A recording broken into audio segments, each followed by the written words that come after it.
मु बीजेपी काठ कंढे नुहे। कंगना राणावत एही बयान को नहीं एबे चर्चा जोर धरिची। मंडीरू बीजेपी टिकेट रे लोकसभा निर्वाचन जीति सांसद होइथिबा कंगना कहिसंती से दल ठारू दूरेइबाकू चाहू नाहंती, किंतु निजकू दलर काठ कंढे भाबे देखंती नाही। दूरदर्शन को देथिबा एक साक्षात्कार कंगना कहिसंती से निज दलर चिंताधारा ठारू जानी सुनी अलगा हेबाकू चाहंती नाही, किंतु जेतेबेले चारिपटे अधिक शब्द हुए सेतेबेले निज कथा लोकंक पाखरे पहुंचाइबा पई तांकू जोरे कहिबाकू पड़े बोली से कहिसंती। कंगना को कहिबा अनुसार आज बीजेपी तांको सह रहिछि, किंतु आसंता काली मध्य दल तांको सह रहिबो बोली किछि निश्चिंत नुहे।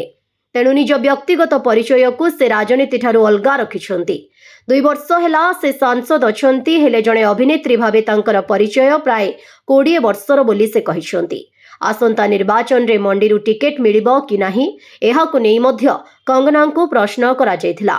तेबे से कहिसंती टिकेट न मिलिबा पई तांको भयर कारण नुहे। तांको पई एबे व्यक्तिगत स्वार्थ ठारू समाज और अन्यमानंक हित अधिक गुरुत्वपूर्ण। अन्यपटे राजनीति सहित निज फिल्म कैरियर को नहीं मध्य कंगना खोलाखोली कथा रखिछंती। से कहिछंती आज मध्य अनेक निर्देशक तांको फिल्म रे नेबाकू चाहुछंती।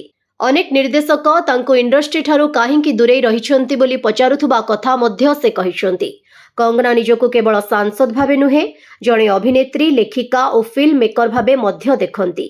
तेणु राजनीति हेउ कि सिनेमा आगको निज पई केउ रास्ता बाछिबे से नै एबेठारू निश्चित भावे किछि कहिबा कष्टकर बोली से कहिछंती।